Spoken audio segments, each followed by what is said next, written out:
Rural మండలం అంగలకుదురు గ్రామంలోని శ్రీ కోదండరామ సేవక ధర్మ సమాజం దాసకోటిలో 2026 జనవరిలో జరగనున్న ఉత్సవాలకు సంబంధించిన ఆహ్వాన పత్రికను ఆవిష్కరించారు. నూతన సంవత్సరం జనవరి 22న తెనాలి రూరల్ మండలం అంగలకుదురులోని శ్రీ కోదండరామ సేవక ధర్మ సమాజం దాసకోటిలో అయోధ్య బాలరాముని ప్రతిష్ఠ ద్వితీయ వార్షికోత్సవం, శ్రీ సీతారామస్వామి కళ్యాణం, 164వ ఆంధ్ర వాల్మీకి శ్రీ వాసుదాసస్వామి జయంతి ఉత్సవాలు జరగనున్నాయి. హిందూ ఐక్యవేదిక సహకారంతో జరగనున్న కార్యక్రమాలకు సంబంధించిన ఆహ్వాన పత్రికను శనివారం దాసకోటిలో ఆవిష్కరించారు. వివరాల్ని తెలిపారు. జనవరి 25వ తేదీన తెనాలిలో, 21న అంగలకుదురులో శ్రీ సీతారామస్వామి గ్రామోత్సవాలు జరుగుతాయి. 22న అయోధ్య బాలరాముని ప్రతిష్ఠ ద్వితీయ వార్షికోత్సవాన్ని వైభవంగా జరుపుతారు. కోలాటం, ముగ్గులు, భజన సంఘాలతో సామూహికంగా శ్రీ సీతారామస్వామి కళ్యాణం జరుపుతారు. భక్తులకు అన్న సంతర్పణ ఉంటాయి. 23న శ్రీరామ సహిత శ్రీ సత్యనారాయణ స్వామి వ్రతం సామూహికంగా జరుగుతాయని తెలిపారు. 24న శ్రీ శ్రీనివాస స్వామి కళ్యాణం జరుగుతుందని వివరించారు. భక్తులు కుటుంబ సమేతంగా వేచేసి స్వామివారి కృపకు పాత్రలు కావాలని శ్రీ సీతారామదాస స్వామి కోరారు. ఆహ్వాన పత్రిక ఆవిష్కరణలో అవ్వారు శ్రీనివాస్, హనుమత్ ప్రసాద్, కడియాల నందకిషోర్, కడియాల సునీల్, దేశు నాగరాజు, కె ప్రసాద్ తదితరులు పాల్గొన్నారు. ఆంధ్ర వాల్మీకి శ్రీ శ్రీ వాసుదాస స్వామి వారి పరంపర పీఠం దాసకోటి అంగలకుదురు వాసుదాస స్వామివారి 164వ జన్మదినోత్సవం జనవరి 22వ తారీఖు. అదే రోజు మన అయోధ్య బాలరాముని విగ్రహ ప్రతిష్ట స్థాపన జరిగిన ద్వితీయ వార్షికోత్సవం సందర్భంగా మనము గత 2 సంవత్సరాలు కూడా ఇక్కడ కళ్యాణం చేశాము. లాస్ట్ ఇయర్ చేశాము, ఈ సంవత్సరం చేశాము. రేపు జనవరి 22వ తారీఖు నాడు అయోధ్య రాముని ప్రతిష్ట సందర్భంగా ద్వితీయ వార్షికోత్సవం సందర్భంగా కళ్యాణం చేయడానికి మన గ్రామ పెద్దలు, తర్వాత విశ్వ హిందూ పరిషత్తు, హిందూ సంఘాల వాళ్ళందరూ కలిసి ఉత్సాహంతో ప్రతి సంవత్సరం చేయాలనుకుంటున్నారు.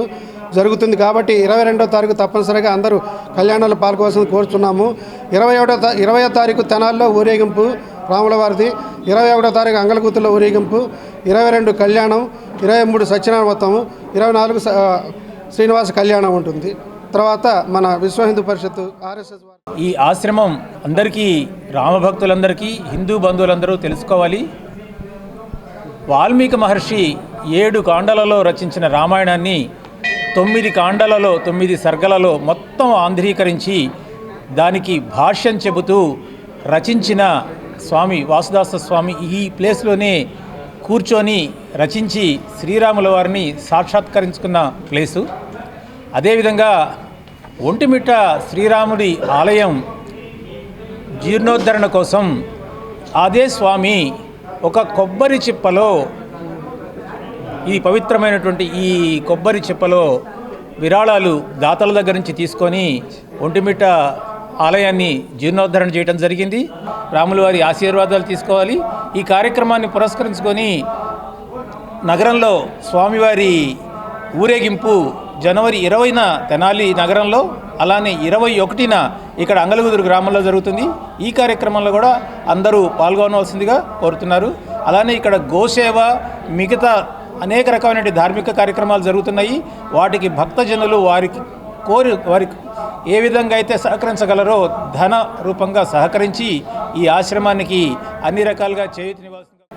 ఏదైతే అయోధ్య రామ మందిర నిర్మాణం జరిగిన రోజు చేశాము, అన్నదానం చేశాము, అదేవిధంగా మొదటి వార్షికోత్సవం కూడా మేము ఘనంగా నిర్వహించడం జరిగింది.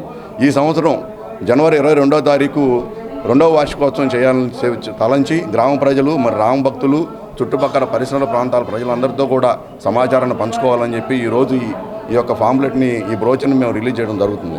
కాబట్టి 20వ తారీఖు తెనాలి పట్టణంలో రాముల వారి గ్రామోత్సవం నిర్వహించి 21వ తారీఖు అంగలకుదురు గ్రామంలో కూడా అంగరంగ వైభవంగా కూడా గ్రామోత్సవం నిర్వహించాలని, అదేవిధంగా రామభక్తులందరితో కూడా రామభక్త భజనలతో, కోలాటాలతో కూడా గ్రామంలో ఒక రథోత్సవం కూడా చేయాలని మేము నిర్ణయించాం.